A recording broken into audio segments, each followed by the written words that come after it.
137তম আবির্ভাব মহোৎসবের তাৎপর্য কোথায়? এক্ষুনি নদ্যানব্দি দেখুন, অনেকে কথা বলছেন এখানে, যেমন বৃষ্টি পড়ছে, শব্দ হচ্ছে, আমি কথা বলছি, আমার সামনে যারা বসে আছেন অনেকেই কথা বলছেন। কিছুক্ষণ আগেই হাত তুলে, যিনি হারমোনিয়াম বাজাচ্ছিলেন হাত তুলে সবাইকে থামতে বলছিলেন, আস্তে আস্তে আস্তে এরম বলছিলেন। ঠিক এইরকম একটা চিত্র শ্রী শ্রী ঠাকুর অনুকূল চন্দ্রের সামনে হয়েছে। বিশিষ্ট অধ্যাপক, বিশিষ্ট বরেণ্য বিদগ্ধ পণ্ডিত ব্যক্তিত্ব, যার সাথে 1975 সাল পর্যন্ত আমি সঙ্গ করেছি, যার সঙ্গে 1975 সাল পর্যন্ত একসাথে জীবন যাপন করেছি, শ্রদ্ধেয় পঞ্চানন সরকার মহাশয়। তিনি একদিন প্রসঙ্গক্রমে বলছেন, আমি হিমায়তপুরে যখন গেলাম ঠাকুর আমাকে তপবনের দায়িত্ব দিল, বুঝলি? এই তপবনের দায়িত্ব নিয়ে ক্লাসে যখন ঢুকি তখন ছাত্ররা সব নিজেরা কথা বলে, হইচই করে, খেলা করে। আমি থামতে বলি, কেউ থামে না, আমি শুনতে বলি, কেউ শোনে না। আমি তখন ঠাকুরের কাছে গিয়ে একদিন বললাম, ঠাকুর আপনি আমাকে যে দায়িত্ব দিয়েছেন এই দায়িত্বটা পালন করা আমার পক্ষে সম্ভব না, খুব কষ্টকর হচ্ছে। ঠাকুর কানে হাত দিয়ে বললেন, কি হয়েছে? উনি বললেন, এই ব্যাপার, সেটা শুনতেই চায় না। এই বাচ্চাদের দিয়ে কি করে করাবো? আমি একটা কলেজের প্রফেসর ছিলাম, আপনি আমাকে পাঠশালা তপবনের পণ্ডিত করেছেন, আমি এটা কতদিন বরদাস্ত করবো? এটা সম্ভব হচ্ছে না। কি বললেন জানেন? এই যে পরম প্রেম শ্রী ঠাকুর, তিনি পঞ্চানন্দের দিকে তাকিয়ে হাতটা কসলাতে কসলাতে বলছেন, কিছু মনে করবেন না তো? না, বলুন। আমার মনে হয় ওদের দোষ না, আপনার দোষ। আমার দোষ? আমি পড়াবার জন্য এখানে আসি, আমি পড়াতে চাই, সিনসিয়ারলি পড়াচ্ছি, ওরা শুনছে না, এটা আমার দোষ? ঠাকুর কি অসাধারণ কথা বলছেন। আপনি কখনো গ্রামে যাত্রা দেখেছেন পঞ্চানন্দা? বলে, হ্যাঁ, বহুবার বরিশালে থেকেছি, বহুবার যাত্রা দেখেছি।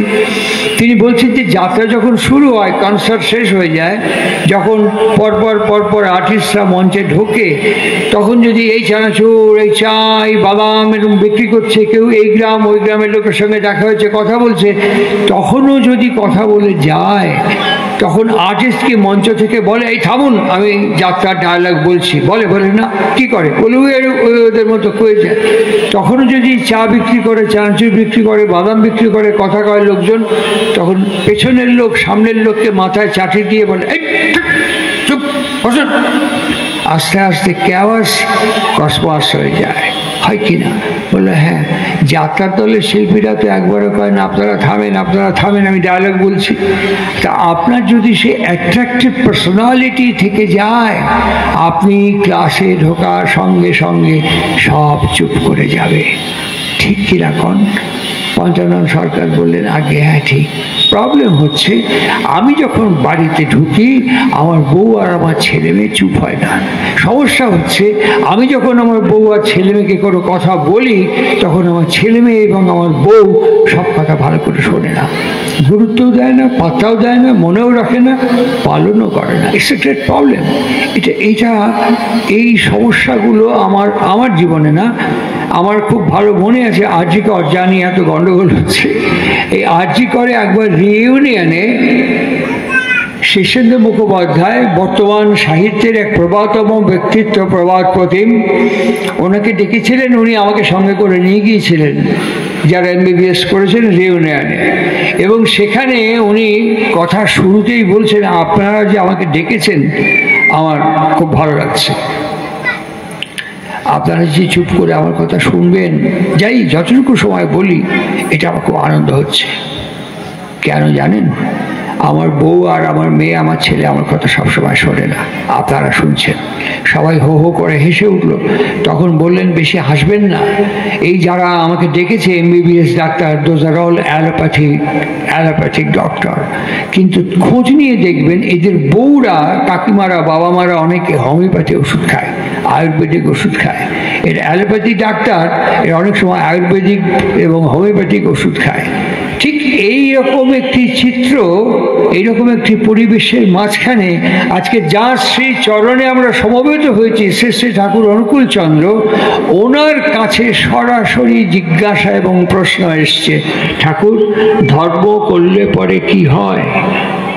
ধর্ম কি? ধর্ম কাকে বলে? ধর্ম করলে কি হয়? খুব সরাসরি প্রশ্ন এসছে। আর সে প্রশ্নটা আমার মতন মূর্খ মানুষ করেননি। যিনি প্রশ্ন করছেন তিনি ভারতবর্ষের অন্যতম one of the Nobel laureate sir Chandrasekhar Venkata রমনের একজন অন্যতম সহযোগী ব্যক্তিত্ব কৃষ্ণপ্রসন্ন ভট্টাচার্য।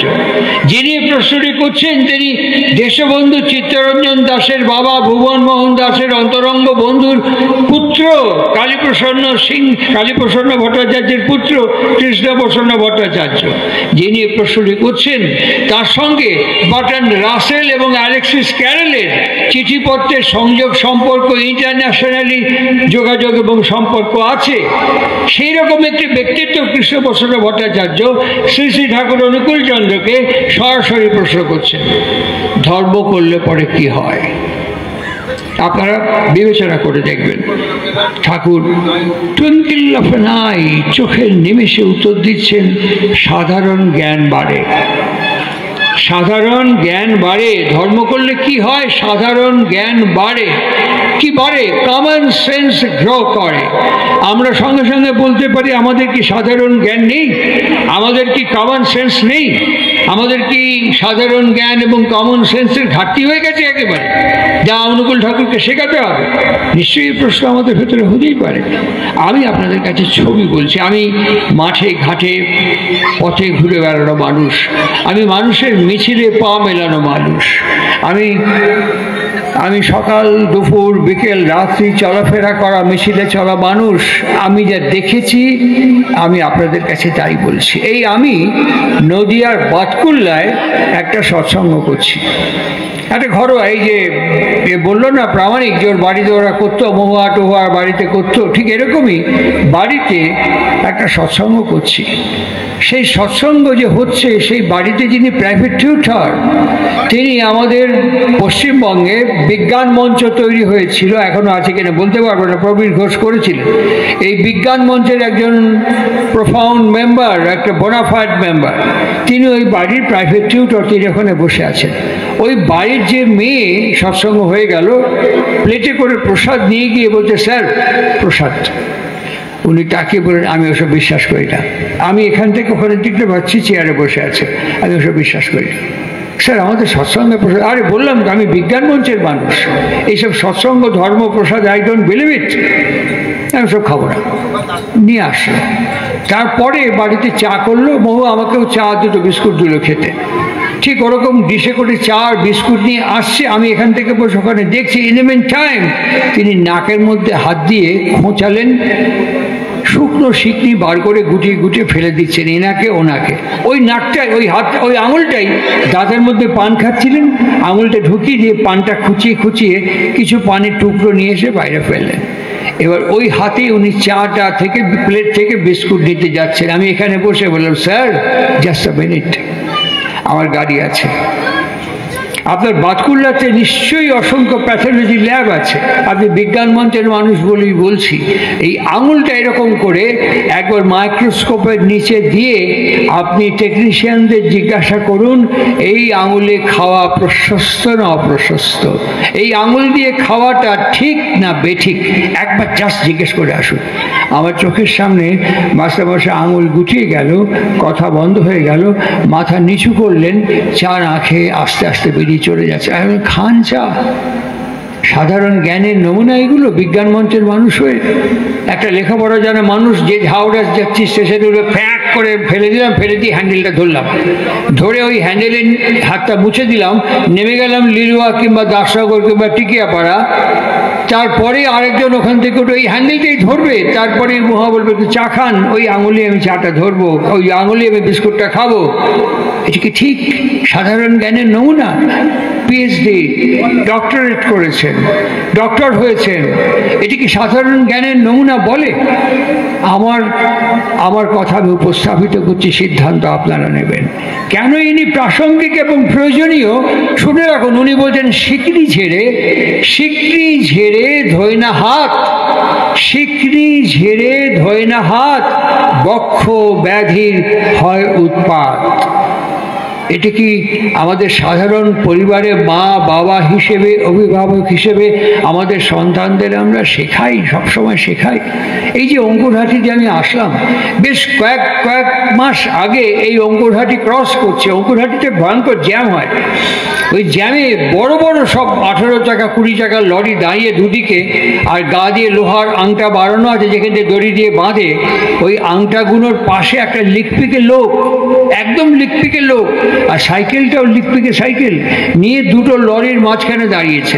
আমার যিনি গাড়ি চালাচ্ছেন তিনি জানলার কাঁচটা খুলে তিনি বললেন, পাশে কি দাঁড়ান, যে কোনো লরি ডাইনে বাঁয়ে করলে আপনি পেস্ট হয়ে যাবেন, একদম স্যান্ডউইচ হয়ে যাবেন। কি উত্তর দিল জানেন? একটা পা বাঁদিকে এরকম করে সাইকেল থেকে নামিয়ে দিয়ে বেঁকে গিয়ে বলল, তোর বাপের রাস্তা সরে বাচ্চা। আমি বললাম যে কি সুন্দর ভাষা দেখুন, এই লোকটা কারো বাবা, এই লোকটা কারো স্বামী, এই লোকটা কারো ছেলে, এই লোকটা কোনো অঞ্চলের প্রতিবেশী। ভাষা কি বেরোচ্ছে মুখ দিয়ে?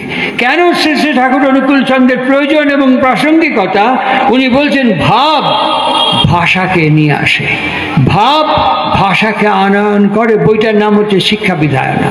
উনি বলছেন ভাব ভাষাকে নিয়ে আসে।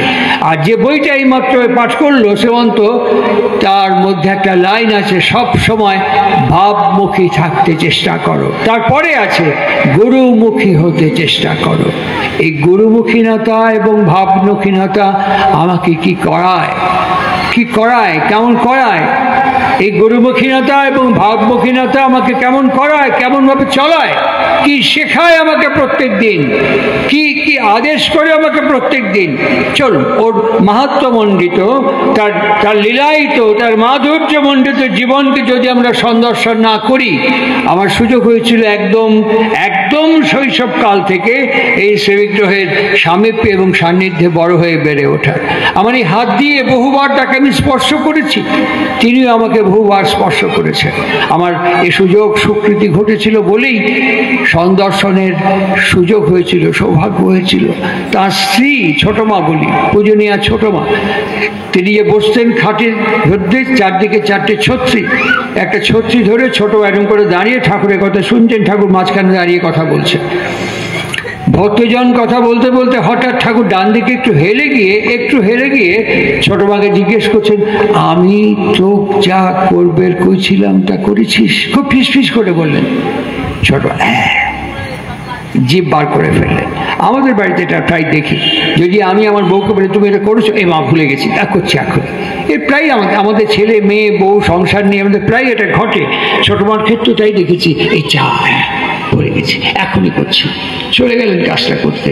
ঠাকুর ভক্তজন সামনে ঘুরে জিজ্ঞেস করছেন, এই মানুষ ভুলে যায় কত, মানুষ ভুলে যায় কেন কত? অনেক ভক্তজন অনেক রকমের উত্তর দিয়েছিলেন, ঠাকুর খুশি হননি। শেষকালে সবাই ঠাকুরকে বললেন, আপনি বলুন। ঠাকুর বলছেন, অশ্রদ্ধার থেকে। মানুষ ভুলে যায় কি করে? বললেন, অশ্রদ্ধার থেকে। ছোটমা ঠাকুরকে অশ্রদ্ধা করেন তা নয়, কিন্তু আমরা অনেক শব্দ ব্যবহার করি ক্যাজুয়ালি ব্যবহার করি, সেই শব্দগুলোর মানে আমরা ভালো করে জানি না। অনেক শব্দ ক্যাজুয়ালি ব্যবহার করি, সেই শব্দগুলোর ভেতরের যে মার্মিক ব্যঞ্জনা তাকে আমরা ভালো করে বুঝতে পারি না। দেবীপ্রসাদ মুখোপাধ্যায় ওইখানে বসেছিলেন, শ্রী ঠাকুর, এই দেবী দেখ তো শ্রদ্ধা কন থেকে আইছে। বাংলা ডিকশনারি এবং উইলিয়াম মনিয়ারের ডিকশনারি থেকে দেবীপ্রসাদ মুখোপাধ্যায় খুলে বার করে বলছেন, সৎ মানে হচ্ছে আশ্রয় এবং সেবা। তালিবা সয়ডাফলা খণ্ডত্ব সৎ মানে হচ্ছে আশ্রয় এবং সেবা, আর যুক্ত ধা মানে হচ্ছে ধারণ করা। তাহলে আমি যাকে আশ্রয় করে যে সেবা প্রদান করছি তার ফলটা আমি ধারণ করছি। আমি যখন যে কথা যে মুহূর্তে করতে বলেছিলাম সেই কথা সেই মুহূর্তে যদি না করে তার ফলকে ধারণ করা না যায়, তাহলে ভুলে গেছি, এই কথাই মুখ থেকে বেরোবে। এটাই স্বাভাবিক, এটা অস্বাভাবিক না, এটা সায়েন্টিফিক, এটা একদম অবৈজ্ঞানিক নয়। ঠিক এইভাবেই তিনি বারবার বলছেন, আমি বিশেষ জোরের সঙ্গে তোমাদের যে কথা পালন করতে বলেছি, বিশেষ শৈথিল্যের সঙ্গে তোমরা তা অবজ্ঞা করেছ। আজকে সেই জায়গায় আমরা দাঁড়িয়ে আছি, আজকে সেই প্রেক্ষাপটে আমরা দাঁড়িয়ে আছি। আর দাঁড়িয়ে থেকে ঠাকুর আমাদেরকে কি শেখাচ্ছেন? গুরু ভক্তি অনেক পরে, গুরু ভক্তি অনেক পরে। তিনি বলছেন যে আগে দেখ তোকে ভক্তি করে কিনা, আগে দেখ তোকে মান্যগণ্য করে কিনা, তুই মা, তুই বাবা, তুই পরিবারের ওদের জন্মদাতা জন্মদাত্রী, তোদের মানে কিনা আগে ভালো করে দেখ। এটা কি সুন্দর তার নিয়ন্ত্রণ, সামঞ্জস্য এবং সমাধান। তিনি একদিন বসে আছেন, ঠাকুর আমতলায় বসে কথা বলছেন দেওঘরে, আর সরোজিনী জোয়ারদার সাথে কি ঝগড়া হয়েছে জানি না। কালীষষ্ঠী মা এবং তার মেজ ছেলে সুরেশ দা দুজনে ছুটতে ছুটতে ঠাকুরের কাছে আসছে। আর ঠাকুরের কাছে এসে ঢিপ করে যখন প্রণাম করেছে, ঠাকুর তখন তার ছেলে কাজলদার মুখে একটা গান শুনছিলেন, পরাণ সখা বন্ধু হে আমার, গানটা ঝড়ের রাতে আজি তোমার অভিসার, এই গানটা শুনছিলেন। আর যেই ওরা তার মাঝখানে সে ইন্টারাপ্ট করে প্রণাম করলেন, প্রণাম করার সঙ্গে সঙ্গে ঠাকুরকে বলতে একটা জরুরি কথা আছে। ঠাকুর হাসতে হাসতে বলছেন, শালা তোর হাঁটা দেখি বুঝবে পারিছি তুই কোনো আকাম বাধায় আইছিস, কি কথা। এবার দুজনের বিরুদ্ধে বলছে, মা ছেলের বিরুদ্ধে, ছেলে মার বিরুদ্ধে, মা ছেলের বিরুদ্ধে, ছেলে মার বিরুদ্ধে বলছে। আমরা কি করি? কথার মাঝখানে ইন্টারফেয়ার করি, আমরা কি করি? কথা ইন্টারাপ্ট করি, আমরা কি করি? মাঝখানে গিয়ে ওই বিষয় থেকেই আরো ইলাস্ট্রেট করার চেষ্টা করি। ইনি কি করলেন? ঠাকুরের অদ্ভুত অদ্ভুত অদ্ভুত বাণী, what to speak, when to speak and how to speak. কখন বলতে হবে, কিভাবে বলতে হবে, কেমন করে বলতে হবে, কি বলতে হবে। What to speak, when to speak and how to speak উনি আমাদের শেখাচ্ছেন। উনি আমাদের শেখাচ্ছেন কথা বলা কেমন করে করতে হয়। আপনি এই চলাশ্রী বইটা আমাদের সুবল পাঠ করালো, একে দিয়ে তাকিয়ে দেখবেন ওর মধ্যে একটা বাণী আছে কথোপকথনে। কি করে কথা বলতে হয়, কথা বলা একটা আর্ট, একটা বাচিক শিল্প। কথা বললেই কথা বলা হয় না। পৃথিবীতে সবচেয়ে বেশি কথা বলে কে বলুন তো? পাগল। 24 ঘন্টা কথা বলে যাচ্ছে। আমরা কি বলি ও কথা বলছে? কেউ বলি আমরা বলি ও প্রলাপ বকছে। কথা বলি না আমরা। কথা বলা একটা শিল্প। কথা কেমন করে বলতে হয়, একটু সামান্য একটু সময় আমাকে দিন। একটু সামান্য সময়ের জন্য আমরা দাপর শ্রেষ্ঠ, যাদব শ্রেষ্ঠ, বিষ্ণু শ্রেষ্ঠ, পুরুষোত্তম জনার্দনের শ্রীপদ প্রান্তে গিয়ে একটু সামান্য সময়ের জন্য পৌঁছবো। 18 দিনের মহারণ, 18 দিনের মহারণে হঠাৎ যাকে আমরা এখনো কথায় কথায় বলি, বেটা সত্যবাদী যুধিষ্ঠির, এখনো বিদ্রুপ করার কথাটা আমরা বলি, সিরিয়াসলি বলি বা কমেডিকলি বলি, আমরা এখনো এই ধরনের কথা বলি। সুতরাং এই যুধিষ্ঠির উচ্চারণ করলেন অশ্বত্থামা হত ইতি গজ, সেটা খুব অদ্ভুতভাবে। অশ্বত্থামার বাবা মহাগুরু দ্রোণাচার্য তিনি কিন্তু যুধিষ্ঠিরকে জিজ্ঞেস করেননি, উনি কাকে জিজ্ঞেস করলেন?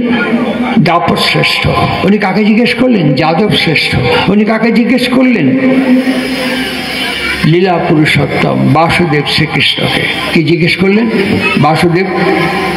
বাসুদেব আমার পুত্র অশ্বত্থামাকে মারা গেছে। কথা কি করে বলতে হয় দেখুন।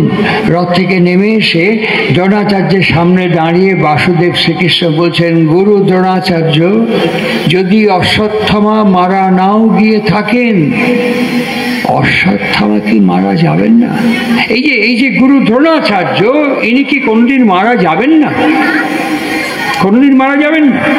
এইরকম কথা যে হতে পারে দ্রোণাচার্য এক্সপেক্ট করতে পারেননি, হাঁ করে তাকিয়ে আছে। এইবার বাসুদেব শ্রীকৃষ্ণ জিজ্ঞাসা করছেন, গুরু দ্রোণাচার্য, আপনি আপনার ছেলেকে কি দিয়েছেন? কেন এই মহুয়া প্রামাণিক পরিবার, উত্তম চক্রবর্তী শ্রদ্ধ ব্যক্তিত্ব সভাপতি ঋত্বিকের কথায় ওই উৎসবকে ঘর থেকে বাইরে নিয়ে এসে সর্বজন সম্মেলনে সামীপ্যে সান্নিধ্যে আজকে এই উৎসবকে উদযাপন করছেন? কেন? এর প্রাসঙ্গিকতা কোথায়? প্রয়োজনীয়তা কোথায়? বাসুদেব শ্রীকৃষ্ণ জিজ্ঞেস করছেন, আপনি বিং এ ফাদার, আপনি একজন পিতা হিসেবে আপনার পুত্র অশ্বত্থামাকে আপনি কি দিয়েছেন দ্রোণাচার্য? দ্রোণাচার্য ফর্দ তৈরি করে বলছেন, খেতে পেত না, খেতে দিয়েছি, রাজা করেছি, সম্মান দিয়েছি, ঐশ্বর্য, বৈভব, সম্পত্তি, খ্যাতি, প্রতিষ্ঠা, অন্যত্র অ্যানাদার ফর্দ বলে যাচ্ছে। বাসুদেব চুপ করে শুনলেন, তারপরে বললেন, সংস্কার? কি সংস্কার দিলেন? হস্তিনাপুরের ভরা রাজ্য সভার মধ্যে একটা গৃহনারী কুলবধূকে বেশ্যা বলে আপনার ছেলে বলল, আপনি বাবা হিসেবে কানে শুনলেন, চোখে দেখলেন, কণ্ঠ দিয়ে প্রতিবাদ করতে পারলেন না, হাত দিয়ে আটকে টানতে পারলেন না। এই সংস্কার দিয়েছেন আপনি।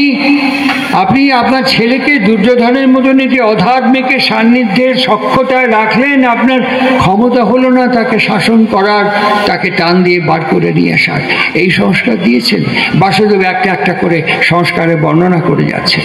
ঠিক সাইমনটেনিয়াসলি যখন কালীষষ্ঠী মা এবং তার ছেলে পরস্পর ঝগড়া করছে, পরস্পর মা এবং ছেলে বিরোধিতা করছে, ইনি কি ব্যবহার করলেন? What to speak, when to speak and how to speak. ইনি হট করে উচ্চারণ করলেন, দুজনের কথা বলছেন, ঝগড়া করছেন, চুপ করে থেকে উচ্চারণ করলেন, মহামায়া প্রভাবেনা। এটা একটা অপ্রাসঙ্গিক, আনকল ফর। উনি উচ্চারণ করছেন মহামায়া প্রভাবেনা দুবার, তারপরে আবার উচ্চারণ করছেন মহামায়া প্রভাবেনা। সুরেশ দা, কালীষষ্ঠী মার মেজর ছেলে, মাথাটা একটু খারাপ, সন্তোষ দার ভাই, মাথাটা একটু খারাপ। আমাদের সঙ্গে ওদের সুতোর ব্যবসা ছিল একসময়, মাথাটা একটু খারাপ। উনি ফট করে ঠাকুরের থেকে তাকিয়ে বললেন, মায়া কি যায় নাকি? আপনি মহামায়ার কথা বলছেন? এই তো মায়া নিয়ে তো কথা হচ্ছে মার সাথে আমার। মায়া কি যায় নাকি? মহামায়ার কথা বলছেন। ঠাকুর আবার বললেন মহামায়া প্রভাবে না। আরে দূর থাকুন তো আপনি, মহামায়া, মায়া যাচ্ছে না তোর মহামায়া। ঠাকুর এবার একদম প্লেনে নিচু স্তরে নেমে এসে ঝুঁকে গিয়ে বললেন, তুই যে এত চিৎকুর পাচ্ছিস, মায়া কাক কয় তা তুই জানিস? দুদিকে মাথা নেড়ে বললেন, না জানি না। লিমিটেশন, সীমাবদ্ধতা, যা আমাকে সীমিত করে রাখে, যা আমাকে সীমায়িত করে রাখে, যা আমাকে আবদ্ধ করে রাখে, কাক কয় মায়া। মা কাক কয় জানিস? জানি না। এই যে তোর মা এখানে বসে রয়েছে, মা মানে যিনি পরিমাপন করেন। তোকে যে তোর বাপের থেকে তোকে যে পরিমাপন করে নিয়ে আইছে তোর মা, তোর বাপের যে ভাব, যে বৈশিষ্ট্য সেই সময় মা ধারণ করবে পারিছিল, তাই তোকে পরিমাপন করে তুই হয়েছিস। এখন তুই যদি তোর মার সাথে ঝগড়া করিস, কার সাথে ঝগড়া করা হবে রে কত? তোর বাপই তো তুই, তোর বাপের সংস্কার তুই, তোর বাপের ভাব তুই, তোর মা যা ধারণ করেছে। এখন যদি ঝগড়া করিস, কার সাথে ঝগড়া করা হবে রে? উনি বলেন বাপের সাথে। তার সাথে যদি তোর বাপের সাথে ঝগড়া করতে চাস তা কর। আস্তে আস্তে আস্তে আস্তে ঝগড়াটা এক ফুটে থেমে গেল। একটা শব্দ, একটা ব্যবহার। আজকে প্রাসঙ্গিকতা কোথায়? আমরা বুঝতে পারি না যে একটা উৎসবের সঙ্গে একটা বিবাহের সম্পর্ক আছে। এই উৎসবের প্রাসঙ্গিকতা কোথায়? আমরা বুঝতে পারি না যে একটা বিবাহের সঙ্গে একটা প্রজননের সংস্কার আছে। আমরা বুঝতে পারি না এই বিবাহ এবং প্রজননের সঙ্গে যে শিক্ষার সংস্কার আছে। ঠাকুরকে জিজ্ঞেস করছেন শৈলেন্দ্রনাথ ভট্টাচার্য, আপনি হিমায়তপুর আবির্ভাব ভূমি পাবনা থেকে দেওঘর পর্যন্ত 5টা কথা সমানে বলে আসছেন, যজন, যাজন, ইষ্টভৃতি, সস্তায়নী, সদাচার। আপনি কি খেয়াল রাখেন, খবর রাখেন যে গোটা ইউরোপ জুড়ে এখন প্রগ্রেসিভ মুড, এখন গোটা ইউরোপ জুড়ে প্রগ্রেসিভ মুভ করছে। আপনি এই 5টা কথা বলতেন, এই কথাগুলো দিয়ে আমরা কি করব? এখন ইন্ডাস্ট্রিয়াল ট্রেন্ড এসছে, ইন্ডাস্ট্রির কথা বলতে হবে। ঠাকুর সঙ্গে সঙ্গে নিখিল ঘোষকে বললেন, ঠাকুরের কাছে বসেছিলেন, আর প্রফুল্ল দাসকে বললেন যে একটা ইন্ডাস্ট্রির রুট কি, ইন্ডাস্ট্রি কোন থেকে আইছে। আমি এমন মানুষ দেখিনি পৃথিবীতে এখনো পর্যন্ত, এখনো কোনো ব্যক্তিত্ব দেখিনি, আমার চোখের সামনে এখনো পড়েনি যে প্রত্যেকটা কথার ধাতুগত শব্দগত অর্থকে খুঁজে বার করছে। মুহূর্তের মধ্যে ওরা দুজনে এসে বললেন industry comes from to air. Thakur বলছেন উইয়ের মানে কি? বলছেন to build up from within. তাহলে যজন, যাজন, ঈশ্বরভৃতি, সস্তায়নী এবং সদাচার একটা ব্যক্তিত্বকে কিভাবে বিনির্মিত করে তোলে ভেতর থেকে, সেটাকে সঠিক, সম্যক, যথার্থ এবং বিহিতভাবে পরিবেশন করেন শ্রী গুরু পুরুষোত্তম তার দীক্ষার মধ্য দিয়ে। আমার কথা শেষ পর্বে আসবো, উত্তম কথা বলবে, সুবল কথা বলবে, বিষ্ণু আছে, আরও অনেকে বলবে, আমি রওনা হব। এই যে এতক্ষণ ধরে কথাগুলো বললাম আপনাদের কাছে, আমি পরপর 3-4টি সৎসঙ্গে 3-4টি উৎসবে একই কথা বলে এসেছি, আবার রিপিট করছি, কেননা এটা আমাদের পক্ষে প্রয়োজনীয়। যেটা আপনারা যারা যে কয়েকজন মানুষ বসে আছেন, যে কয়েকজন মানুষ, এই কয়েকজন মানুষের কাছে যদি আমি একটা সাদা কাগজ আর একটা পেন্সিল বা ডট পেন দিয়ে বলি একটা গোল বৃত্ত তৈরি করে দিন, তো গোল নিখুঁত একটা গোল বৃত্ত নিন, তৈরি করে দিন, আপনারা বলবেন যে আমরা গোল বৃত্ত তৈরি করতে পারবো, কিন্তু নিখুঁত বৃত্ত তৈরি করতে পারবো না। নিখুঁত হবে না, বেকাদারা হয়ে যাবে। কিন্তু এই আপনারাই একটা নিখুঁত গোল বৃত্ত করতে পারবেন যদি আপনাদের হাতে আমি একটা কম্পাস তুলে দিই।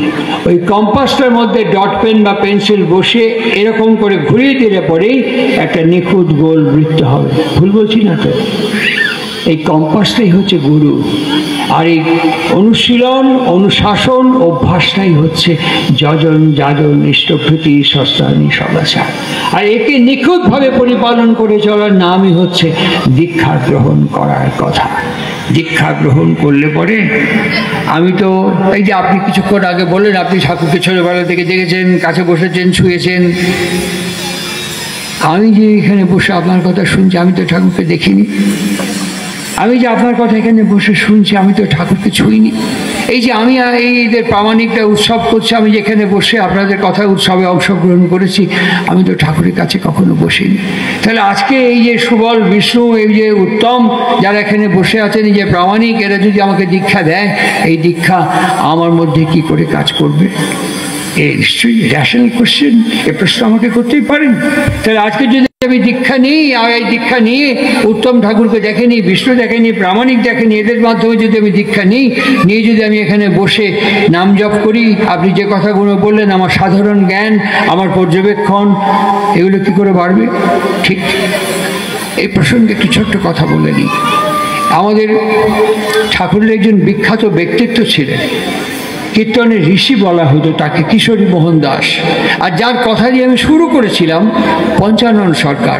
একদিন পঞ্চানন সরকারকে কিশোরী মোহন দাস বলছে, পঞ্চানন্দা, আমার বউ খুব ভালো অড়হর ডাল রান্না করতে পারে, খুব ভালো অড়হর ডাল রান্না করে, আপনাকে একদিন খাওয়াবো।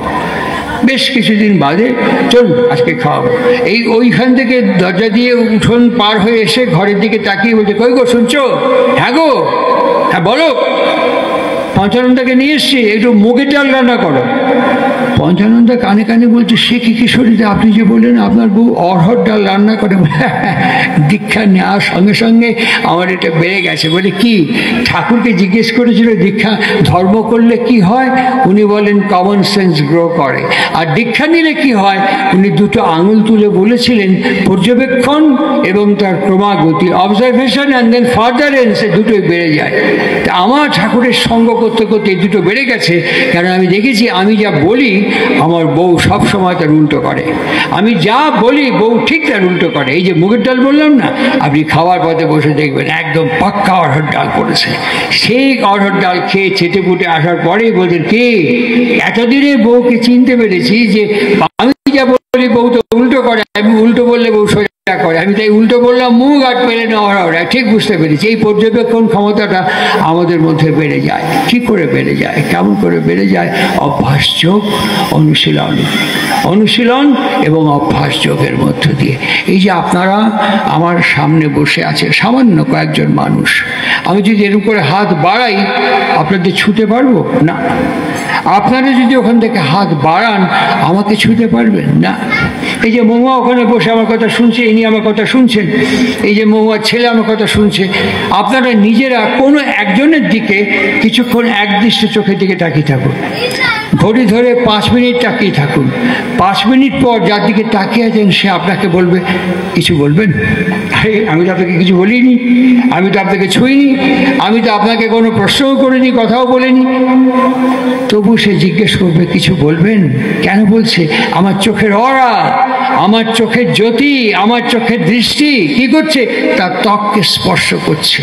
বুঝতে কোনো অসুবিধা হয় না, চোখের দৃষ্টির মধ্যে জ্যোতি আছে, দীপ্তি আছে, শক্তি আছে, এটা বুঝতে কোনো অসুবিধা হয় না। But this are all eccentric, সব বহির্মুখী। উপনিষদ একটা শব্দ দিয়ে বলেছেন পরাঞ্চিখানি, সব বহির্মুখী। আর একে দীক্ষা নেওয়ার সঙ্গে সঙ্গে আমার কাজ কি? অন্তর্মুখী করে নেওয়া। এক কাজ কি? অন্তর্মুখী করে নেওয়া। আপনাদের দেশে শক্তি আছে। এই যে বাচ্চাগুলো চিৎকার করছে, বাইরে শব্দ হচ্ছে, নানান ধরনের আওয়াজ কানের পর্দার মধ্যে আসছে, আপনাদের কানের মেমব্রেন সব নিচ্ছে, কিন্তু আপনারা, আমি যে কথা বলছি, it is also a sound. আপনারা আমার এই শব্দটি গ্রহণ করছেন, আর এই শব্দটি যে গ্রহণ করছেন অন্তর্মুখীনতার সাথে গ্রহণ করছেন।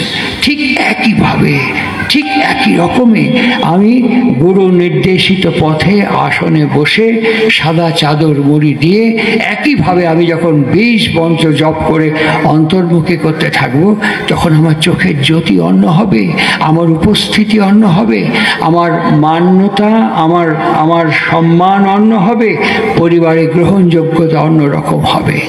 তখন আমি বুঝতে পারবো ঠাকুরের বাণী। রেগে গেলি আর আমি রাখবো না, রোজ বলি অক্রোধী। তখন আমার মনে পড়বে, চটা দেখলেই মিষ্টি বলো, হৃদ্য দীপন স্বরে। এই ব্যবহার চটা লোকের উপকারী করে। তখন আমার মনে পড়বে খারাপ ব্যবহার পেয়ে, তিক্ত ব্যবহার রুচ্চ করো, যেমন তর সুক্ত, এতে ফল ভালোই ফলে, ঝিনুকে যেমন মুক্ত। এই নিয়ন্ত্রণী প্রক্রিয়াটা আমার ছিল না, এই নিয়ন্ত্রণী আবেগ আমার ছিল না, এই নিয়ন্ত্রণী কৌশল আমার ছিল না। শ্রী গুরু পুরুষোত্তমে দীক্ষা নেওয়ার পর, শ্রী গুরু পুরুষোত্তমের সান্নিধ্যে আসার পর এইসব সাধারণ জ্ঞানগুলো আমার মধ্যে আসতে শুরু করবে।